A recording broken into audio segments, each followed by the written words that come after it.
Welcome, guys, to another episode of our RPGECOM YouTube channel. And as always, I'm excited to host different experts from our industry. This time, actually, it's an expert not from the Amazon industry, but let's say e-commerce industry, which is even more interesting because actually, Boris, this is the first time that I'm hosting anyone speaking about an other marketplace that is not Amazon. So it will be super interesting for me and also for our audience. And we are going to speak about Mercado Libre, which is the biggest marketplace in Latin America. And I guess there will be some questions, so be patient with me. I'm asking on behalf of the audience. But anyway, guys, if you're watching this, you can leave your comments also below. Any questions to me or to Boris, we will be happy to answer. So I guess you will be presenting about yourself as well. So first of all, welcome to the show, Boris. Yeah, thanks a lot, Guy, for kind invitation and very kind introduction as well.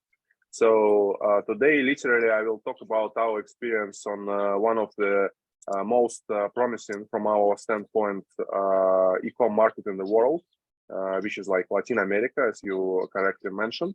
And we do have quite some experience on the biggest marketplace of Latin America, Mercado Libre, which is presented in all 18 countries of Latin America.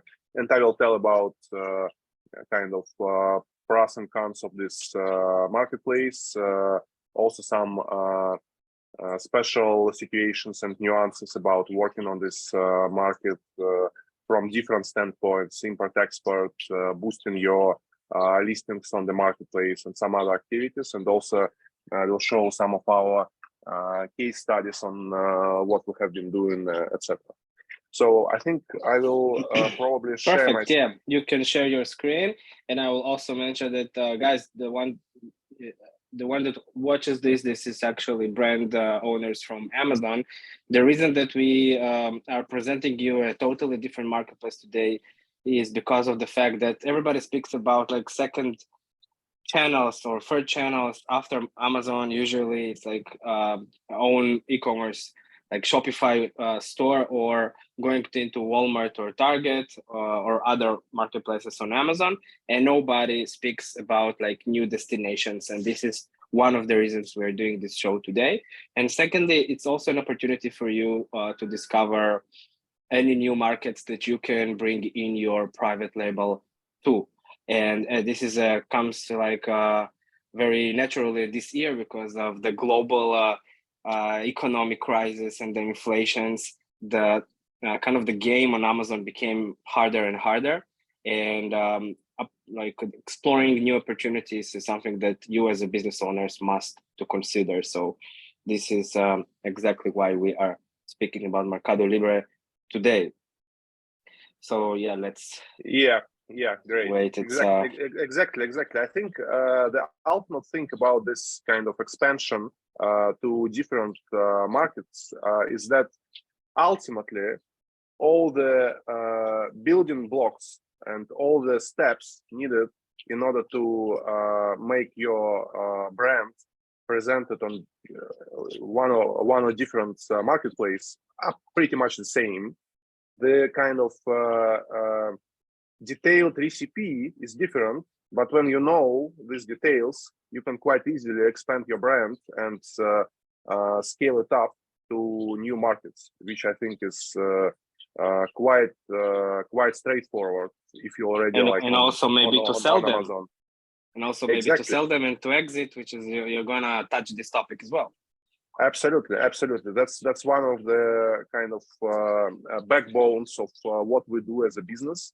We strongly believe that this seller business or brands presented on one or different or a few marketplaces is definitely a very attractive target for M&A on different markets. Especially on Amazon, we all know this is a huge market and it's now like expanding all over the world. We see the same trend coming up right now in Latin America, and I will also share information about that. So let me just double check with the Zoom. Do you see anything sharing on my side? Not yet. It's not just yet. saying.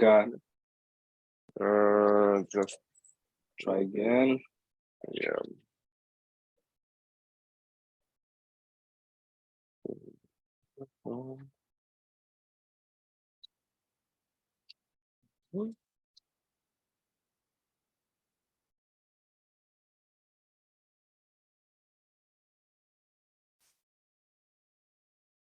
Your screen sharing is paused. And on my side, I see started screen sharing, but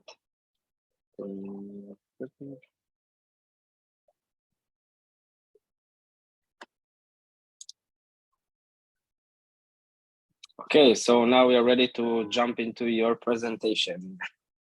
Yep.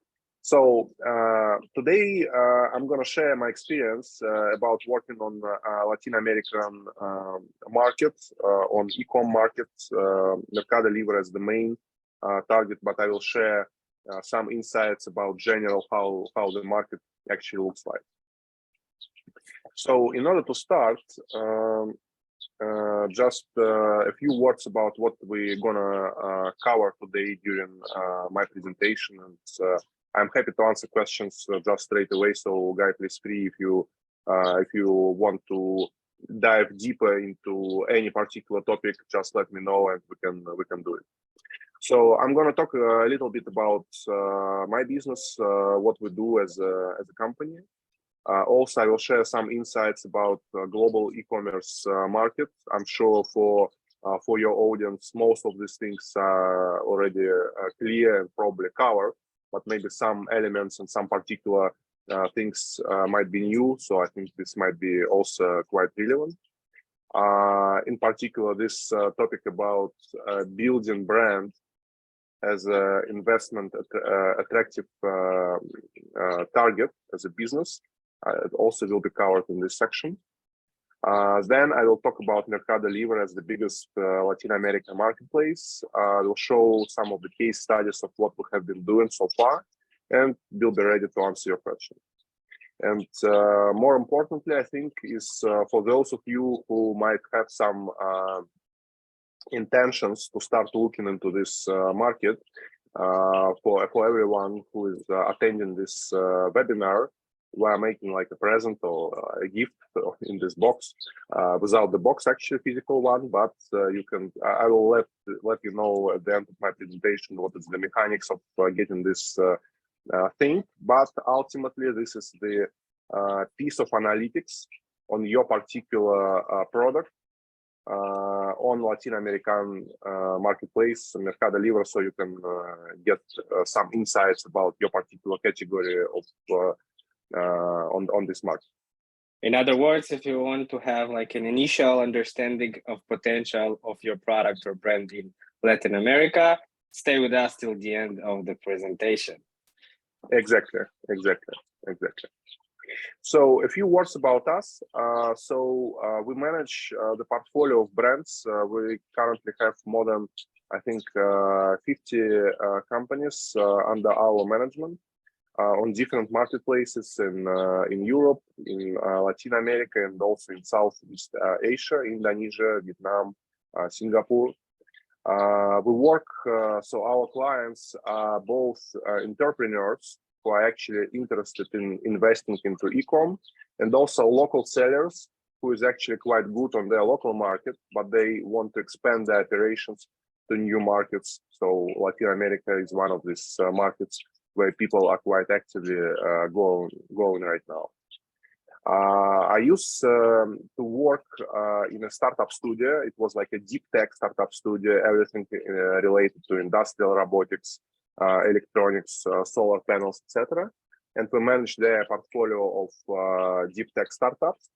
And now I somehow reuse this experience to manage a portfolio of brands, which is under our management. It might be our own company or the companies which is invested together with partners, or our client and partner companies. But ultimately, this is the management of portfolio of brands on different marketplaces in the world. So that's our kind of core expertise to manage these brands. And ultimately, the core thing is search engine optimization mechanics on different marketplaces. So to boost sales and to be on top of your category. That's the ultimate goal. So talking about global e-commerce market, I think that's definitely something you are very well aware of, but still I will highlight some of the most important things from my standpoint. So global e-com market is already more than $6 trillion US dollars. It has great potential to grow further up until 2027. We have this cumulative expected annual growth rate at more than 10%, which is really huge for this already very, very substantial global market.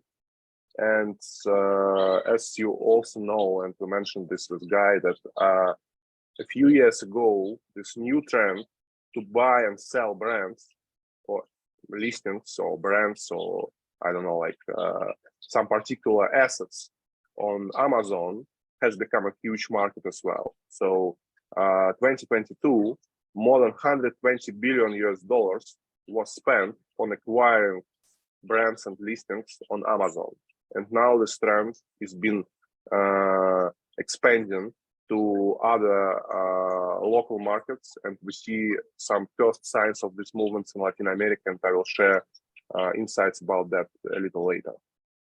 And actually, also I think very, very importantly, and this is probably one of the reasons why I believe investors are really getting into this market, because seller business is quite transparent.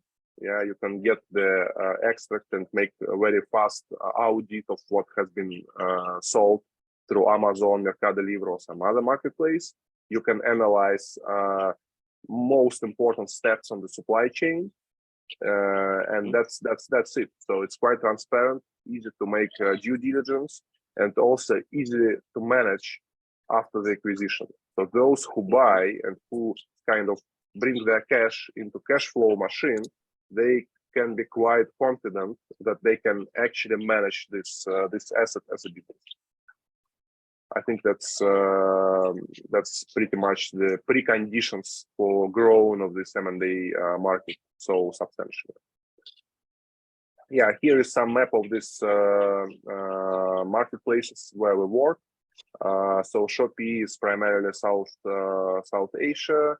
Mercado Libre is all Latin America. Trendyol is basically a Turkish marketplace, but they now expand into Europe. And Noon is Emirates and this CJS country. Coming back to this trend of M&A on Amazon, as you're probably aware of, is that 3 years ago, first big company called Trazio has emerged, and they allocated roughly $100 million US to acquire top sellers on Amazon. And after that, and you can see it on this slide, up until the end of 2021, it was really a huge growing cycle, and many more aggregators have emerged all over the world, not only in United States, but also in Europe, also in India, also a couple of years later in Latin America, as I will mention later. This became like a huge trend. However, and this is also very important to emphasize, that as any market which is on a kind of hype cycle, it has this kind of ups and downs, right? And up until end of 2021, this ups, so it was really like growing trend, right? So roughly 14 billion billion US dollars has been invested into this market. But then there was like a decline, and decline is strongly correlated with the Nasdaq Technology Index, because obviously this was huge growth because of the venture investments in private equity investments into US economy, first of all. But then with the decline, this market also fell down. And I'll dive into this slide first. You all know this Gartner hype cycle. It's very well known for any industry which is growing like that within first year, right?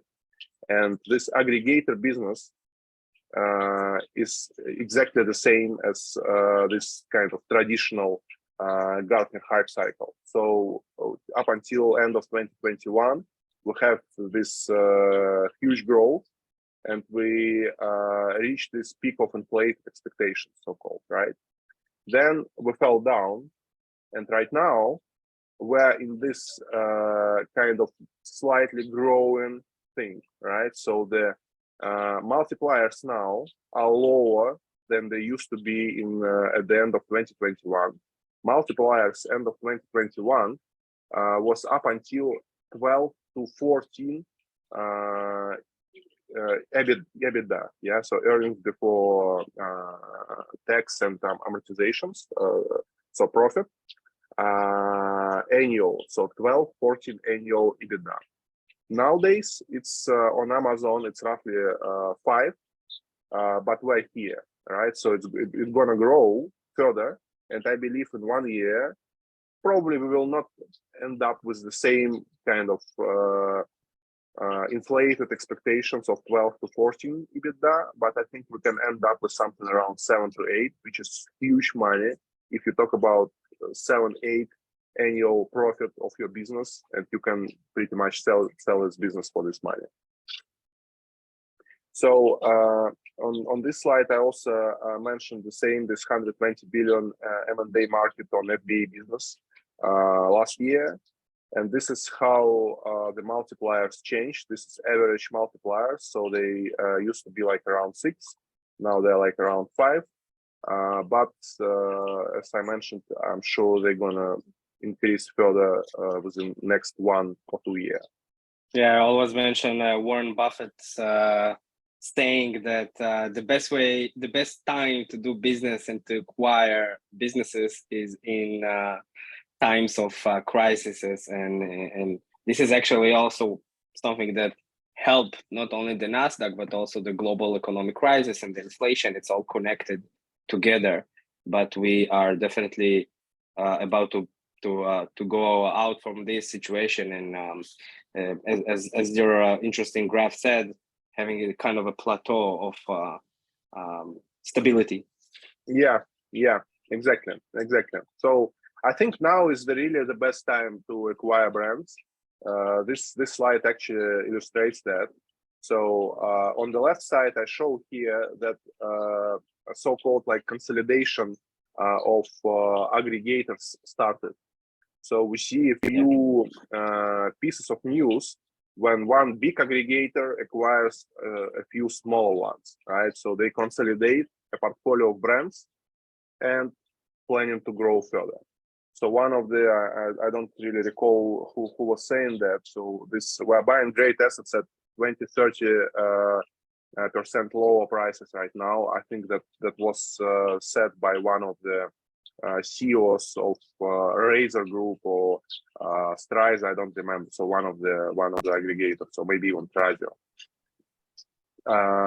And here you see that the multipliers here right now is quite low, 3.3, and this is also the sign that you now can buy a great asset, as mentioned on this slide, at 20-30% lower price than it actually really costs, the real price.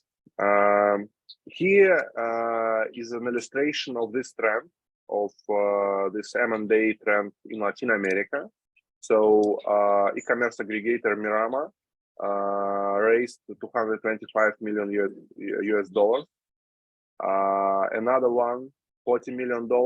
So the same trend of acquiring successful brands, e-commerce brands, is now been heavily presented in Latin American market as well. Is there like a particular countries where you see more aggregators coming from? These two are only in Brazil. And I think Brazil, I will tell about this on my next slides. Brazil is obviously the biggest country in Latin America with more than 212 million people out of 650 overall population of Latin America. So basically, Brazil accounts for 1/3 of the population and roughly 40% of the GDP of the continent. So it's the biggest country, and it's the only one where people speak Portuguese. All remaining countries, people speak Spanish. Yeah, so that's pretty much the only kind of distinguish in terms of working on Mercado Libre, for example, because the platform is the same for any country. In Brazil, you work in Portuguese. In all other countries, you work with the Spanish language. Mm-hmm. So why we believe Mercado Libre is interesting opportunity to enter right now. So first of all,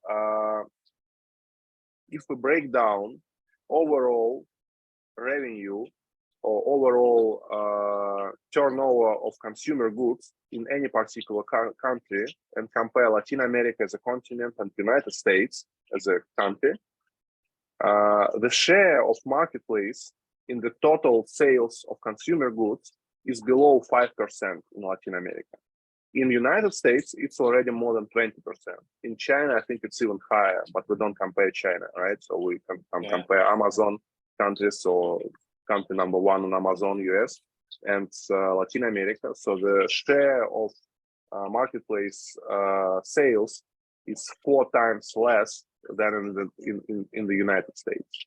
It also, I don't have it on the slide, but it's also very strongly linked to the valuation of the Mercado Libre and Amazon. Both are public companies, both are on made like IPO, etc.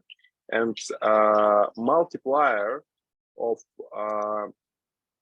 Mercado Libre is 6 times revenue, annual revenue. So that's the price of Mercado Libre as a company, 6 revenues, annual revenue.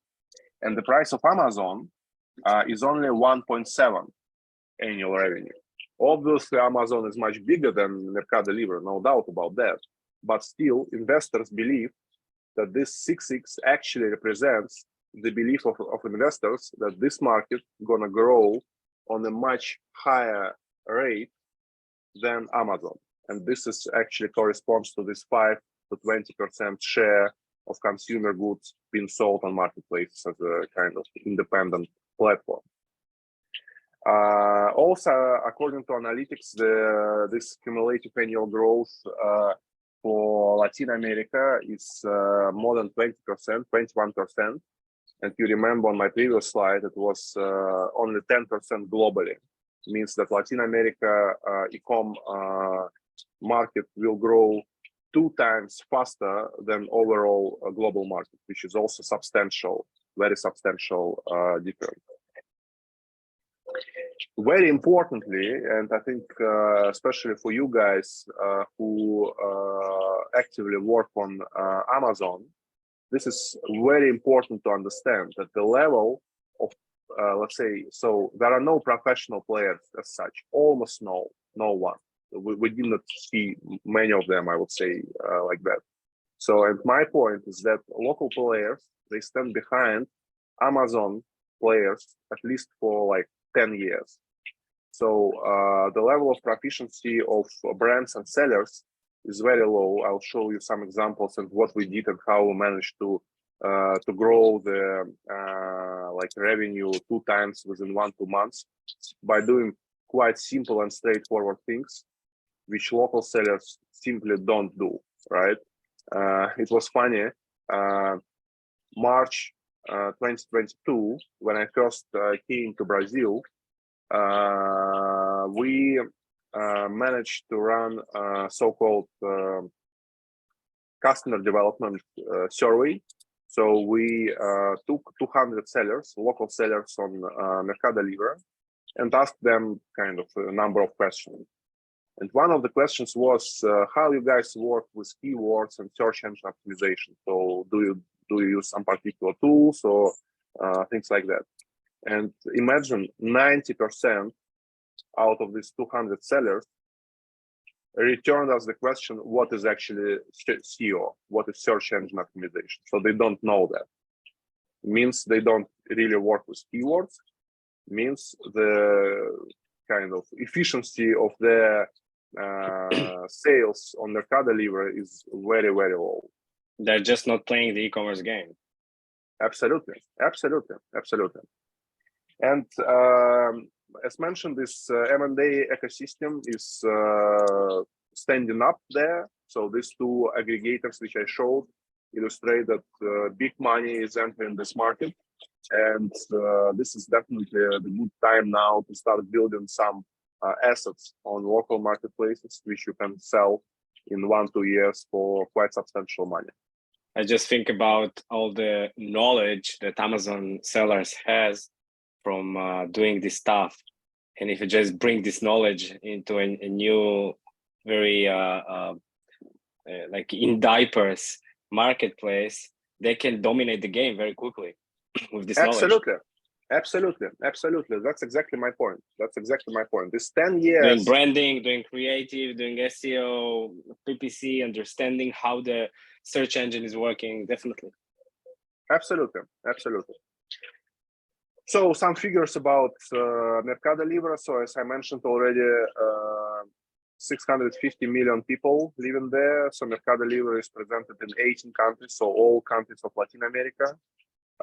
Turnover, so GMV of Mercado Libre was $35.5 billion US dollars last year, and this year I think it's going to be more than 65. Oh, sorry, 45. So plus 25-30%, I estimate.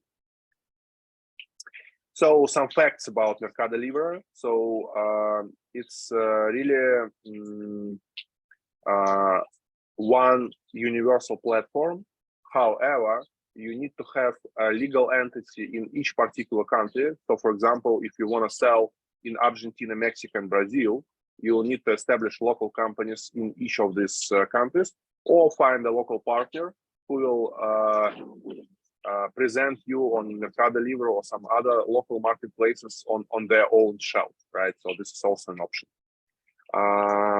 They have so-called Mercado Global platform, which is working in 4 countries. So having, I think that's that might be an easy and fast track road for those of you who already established in Amazon United States.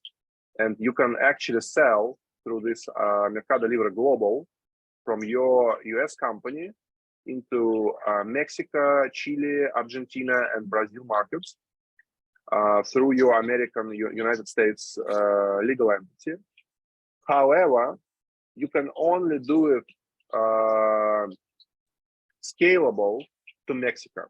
The reason for that is Brazil, Chile, and Argentina, you can only work on a model when the goods are being delivered from United States to any particular end user, which means 10 to 14 days or time of delivery, which obviously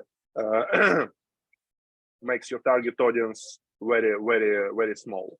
But for Mexico, having a company in United States actually allows to bring goods on Mexican Mercado Libre fulfillment, means next day delivery for the end customers. And for those of you who are actually interested in Mexican market, which is actually number 2 in Latin America after Brazil.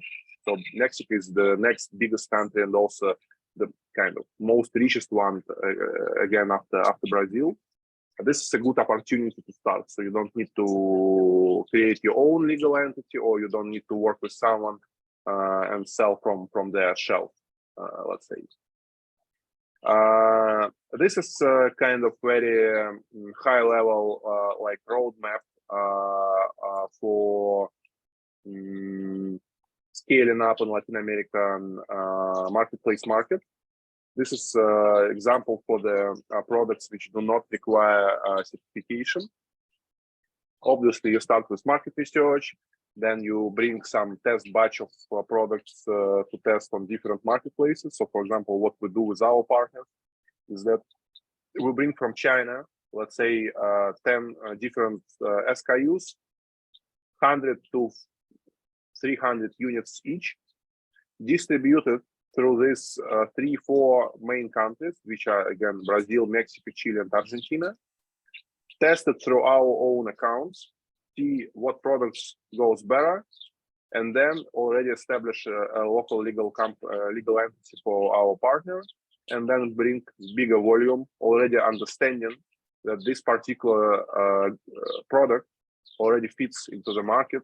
We have the unit economics, which is matching, and all these things is actually kind of appealing as a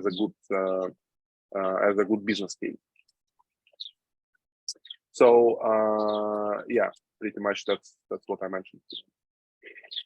So some basic figures about Mercado Libre when you start working there. They have 3 different types of how to say, not business model, so it's kind of like 3 different products from Mercado Libre. So number 1 is just Mercado Libre standard one. So you have like a legal entity in Brazil, and you sell on Brazilian marketplace, on Mercado Libre in Brazil, right, on a local market. Then you have the commission, marketplace commission from 11 to 18%. The difference, sometimes it's about categories of goods, but it's also about when you make a partial payment. So for example, you are buying, I don't know, like a TV set for $500 US, and you can break down your payment without any additional fees into 6 payments, or let's simplify it into 5 payments, monthly payments, $100 each payment.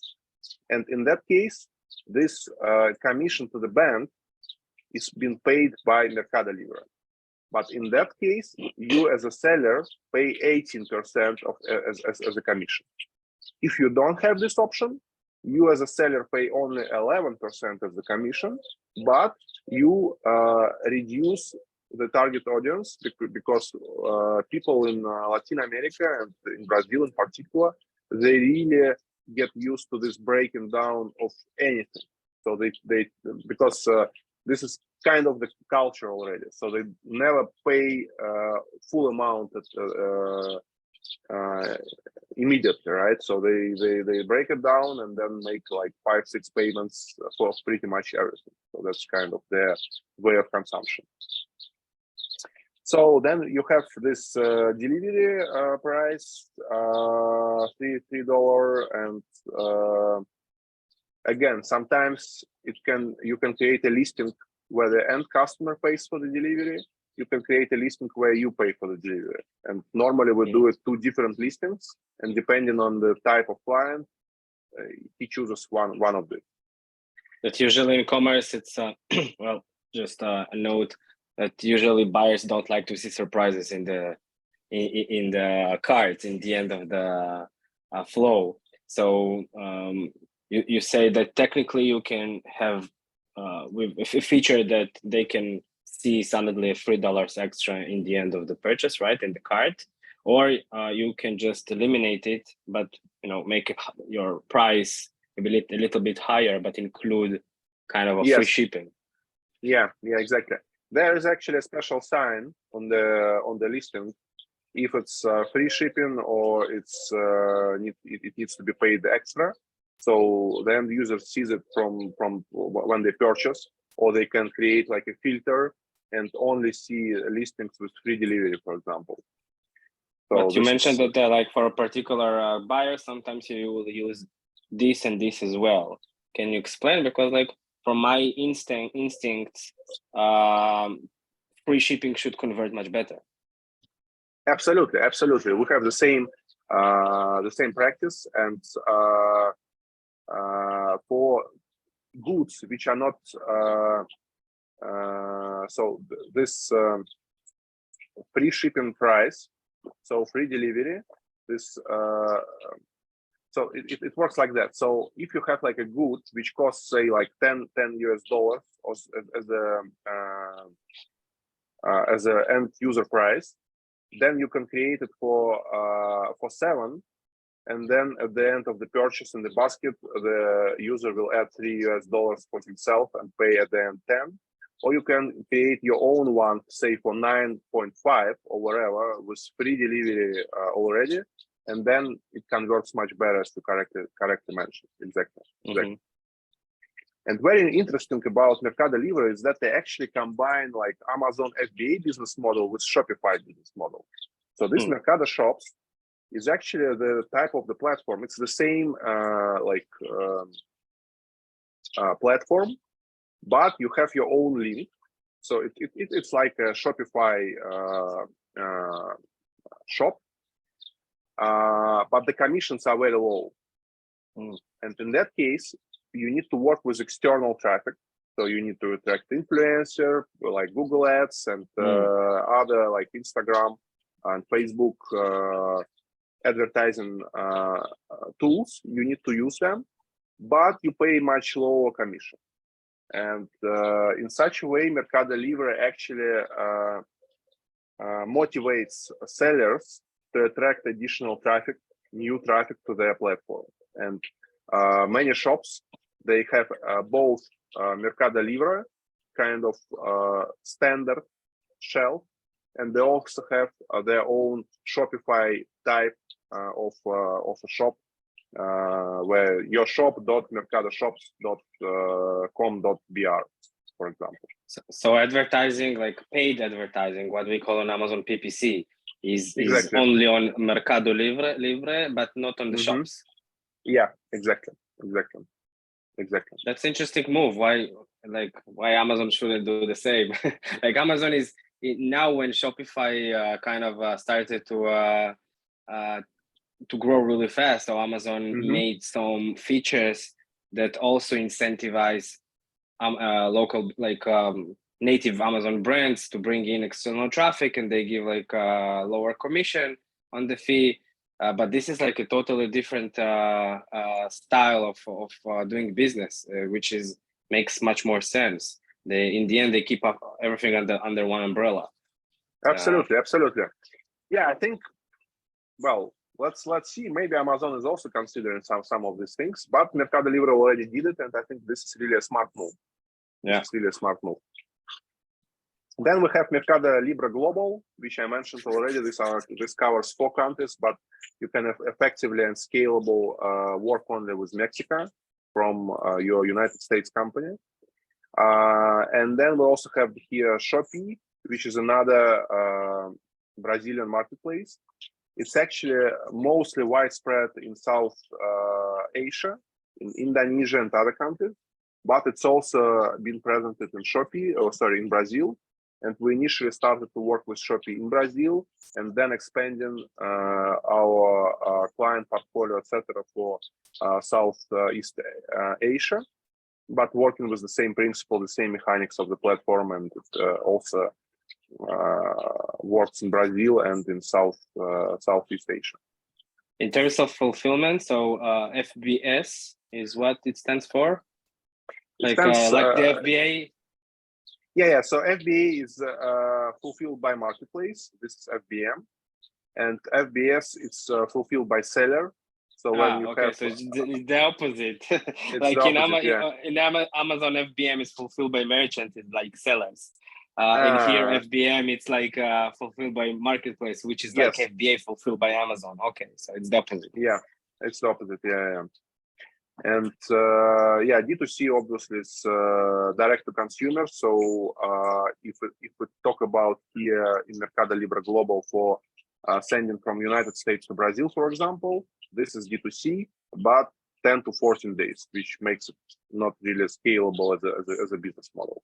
So am I right that it's cheaper to sell on Mercado Libre in terms of fees, because on Amazon we get up to around 30% with like a referral fee and FBA fees, and here it seems like to be cheaper. But on the other hand, I guess that also the price that like the buyer price and to the price for the end buyer will be lower than what, for example, sellers that listen to us sell on Amazon. Because again, it's like Latin America, it's much more developing countries, I guess. So it's yeah, cheaper. definitely. I think I completely agree with you that the price is actually lower.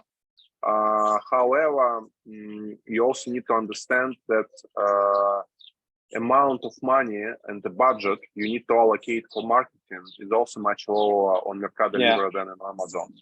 So on average, we spend roughly like 10%, and this is probably even the maximum we spend on different types of advertising and marketing on Mercado Libre. And on Amazon, you know this much better than I do. That it can be much higher, yes. Yeah, 30-40% easily, especially at the beginning. And what about, I don't know if we're going to mention it, but is there like VAT applicable on each sale?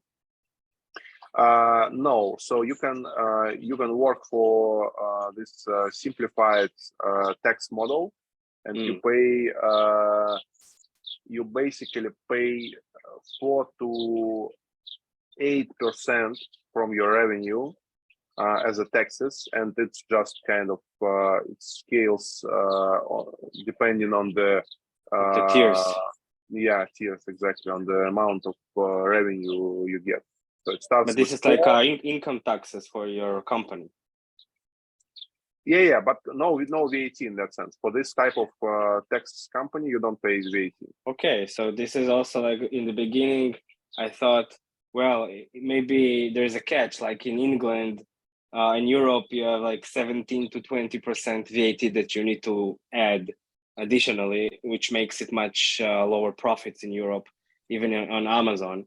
And here, yes, there are some expenses on setups and having a company and paying, I guess, an annual report and to CPA. But on the other hand, you don't have the VAT. So there's like a pros and cons of doing that. But I think in overall, from what I'm impressed, it's for now it's cheaper to sell here than in Amazon. Absolutely, you're absolutely right. The only thing which might be more expensive when you bring products from outside. Shipments. Yeah.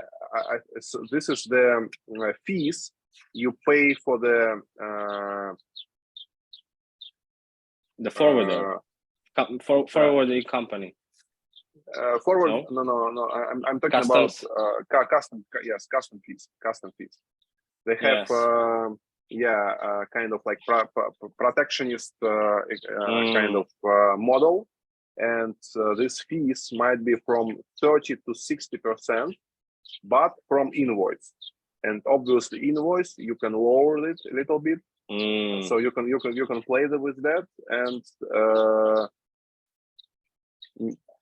in terms of final price, this adds probably 5 to 7%, something like that. So which is again that's substantial. Yeah, that's substantial for sure. I guess that people need to find like a local partner, logistic partner to do that on their side. Are there like forwarding logistic companies that have expertise in specifically in doing like door-to-door shipments into Mercado Libre warehouses, like there are in the United States? Yeah, we work with some of them. The only kind of parameter you need to keep in mind is that this market stands like 10 years back from Amazon. So the level of players is not that high standards as you used to see in the United States, for example. So they are not really reliable. They can say yes, but then don't do. This is typical things. And pretty much no one speaks English. This is also very, very important. So you need to speak Spanish or Portuguese, or have your local staff, or have your local partner who has Spanish or Portuguese speaking employees. I think that's actually one of the reasons why up until now, there are not really many big names, big brands, and big service companies. I don't know, like Helium or someone else in terms of analytics, for example, which is on this market, because this kind of cultural and developing countries flavor complicates many things which are very straightforward for them in the United States, for example, but they are not that straightforward there. But again, from our experience, when we came in March 2022, we knew absolutely nothing about this market. But at the end, we actually managed to start working there quite effectively and attracting customers and boosting sales, etc. So I don't see it as a very kind of high barrier to enter. It's cultural, language, and some other things. Okay, let's move on. I don't have many slides left, so this is for delivery. So that there are different kind of types of delivery. I think we can skip this one. And actually, this is very important. So when you can see the product which you will sell, you need to keep in mind that this Anvisa certification, which is kind of for Brazil state certification body, Anvisa, they require certification for quite some groups of products. So, for example, food, cosmetics, pharmacy, tobacco. Obviously, tobacco, forget about it. Some categories don't need Anvisa at all, and this is our recommendation with what we need to start. So you just eliminate this time to get this certification, because this is really complicated and long, and also will cost you obviously some money. Here a few use cases of what we did. So this is the games. So one of the partners from, I think, from Chile or from Mexico. Yeah, this is from Mexico, Eurojuegos.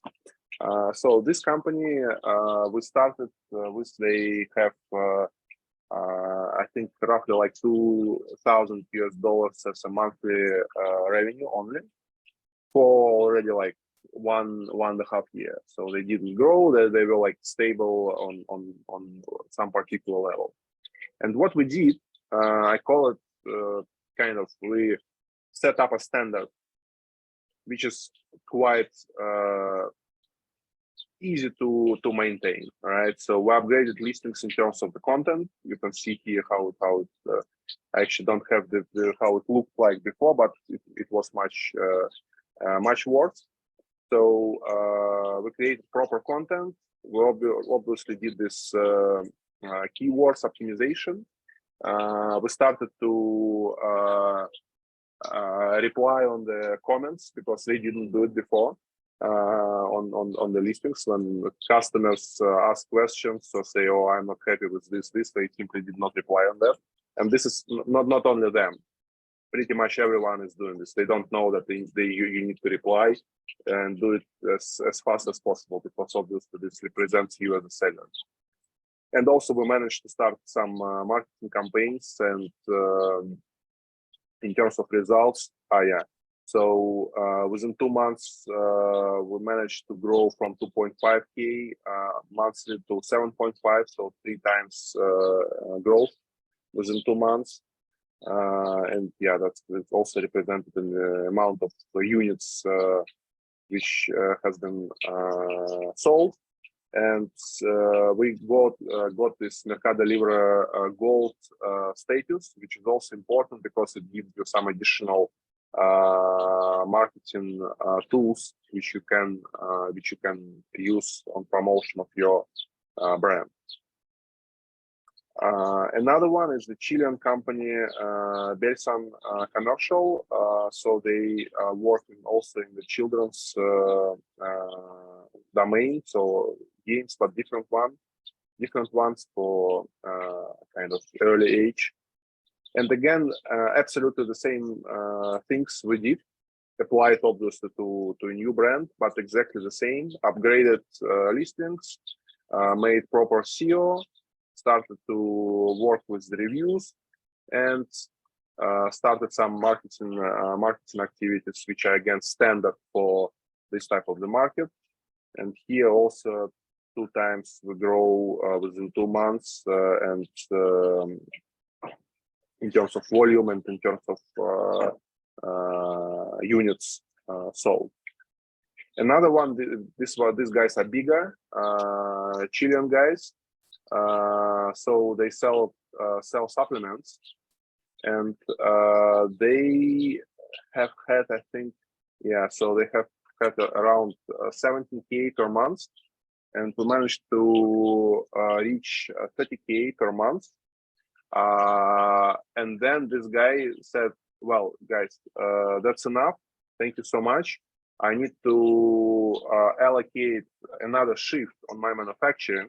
So he worked only with 1 shift on the manufacturing. And this actually represents one of the reasons why this market is very interesting for like European or American entrepreneurs, because they're very lazy. And he said, I don't want second shift. No need to upgrade like equipment sets or whatever, just second shift, which is, well, pretty straightforward. And that can lead to double of this 30K, because we started to grow further. And he said, well, come on, it's enough, because I can't handle that. I need like a second shift. We said, what's the problem with the second shift? He said, the problem is that I really respect my kind of private life, and I don't want to work more than like 2 hours a day or something like that. So that's the situation. But I mean, that's up to them, and I believe pretty much everyone in Latin America are quite laid back, and they prefer not to work, because what we offer them, our value proposition for this type of business, is that we come to them and sell, we will do everything for yourself, and manage you as a kind of full service turnkey solution that is very attractive for them, because they don't like to work hard, especially. So I think that's it. So just before the present, one question about the advertising. Is it like the same system like on Amazon? Is it PPC, pay-per-click? No. This is much more primitive. So you kind of allocate the maximum budget which you can spend on the market, and you have very few parameters which you can actually influence. I can send it as a separate topic on my advertising guys, marketing guys. So they need to somehow make a mix of these instruments which have been allocated by Mercado Libre, and mix them with external traffic, and that kind of represents some results, and we can see the connection between our activities and the results. But this is far less enhanced as we used to have on Amazon. That's something we need to be aware of. Okay, so in other words, we need you guys to help us with running advertising. Yeah. I think anyway, for this type of market, it's definitely better to work with someone who already has a local expertise, language, understanding of what needs to be done on each particular market, the recipes of advertising, etc. In order to start, it's definitely saving a lot of time and money. And also do the localization in a good cultural way, like Spanish. Each country has its own culture, has own slang. I guess maybe you need to customize that as well. So definitely. Understanding that we actually partnered RPGECOM with Boris, and we, as you see here, offer you guys like an initial taste of the potential actually of your product in Latin America. And maybe you will explain a little bit more about what you're offering. Yeah, so what we do as a company, we actually help sellers, manufacturers, or distributors, so anyone who actually wants to enter this market and to sell on Mercado Libre or some other local marketplace. Actually, Amazon is also there. I think Amazon in Brazil is second year in a row is the most fast-growing Amazon market in the world. I think so. Also, they're presented in Mexico and Brazil. In Brazil, there are 6 big marketplaces. So Mercado Libre covers half of the market. The rest is Amazon, Americanas, Magazine Luiza, and 2 more. I forgot their names, but that's much smaller. So this 4 actually covers maybe like 95% of the marketplace domain in Brazil. And yeah, so we kind of provide, as I mentioned, this turnkey solution for those who want to sell on this market. So we have a team in Mexico and we have a team in Brazil. So both kind of biggest continents are covered. Both languages are covered. We have a team of professionals who work with keywords, so who is able to do the proper copyright, not kind of Google Translate from English into Spanish or Portuguese, but the proper one. We obviously work with the benchmarks. We break them down, understand how they promote themselves, what they do in terms of the content, in terms of the keywords, what advertising campaigns they use, what budget they allocate for that, etc. And to basically cover the full cycle, not only on the marketplace, but also we can, as a service, provide you our own legal entities, so you can start and test the market from our shelves. Then we can help to create a legal entity, and it's actually even not needed to come to the country. You can make the notary set of documents, send scans, and then you create a legal entity where you act as a shareholder, and then you will need to get a local guy who will be your GD, general director, who needs to be local. So either someone with a work permit, which can be from your country, or a local guy. We normally, for first 3 months in this situations, we provide our financial director, either from Brazil or from Mexico, who acts as a permanent general director, and then you find your own kind of trusted person, and he becomes general director. Then everything related to import-export is also quite, yeah, I mean, it has some specifics, obviously, yeah, because with this custom fees, with the 3PL partners, etc., you need to know with whom you can work and how to actually track them and how to score them. If they're reliable, you can work with them or not, how they answer, what prices are actually real and what are not real, etc. So yeah, that's pretty much what we do. And in terms of I mean, our cooperation, I think, guys, really good match, simply because this e-commerce market is really huge. So I think marketplaces, I just recognize this figure, so 100 biggest marketplaces in the world, turnover last year was more than $3 trillion US. So it's really huge.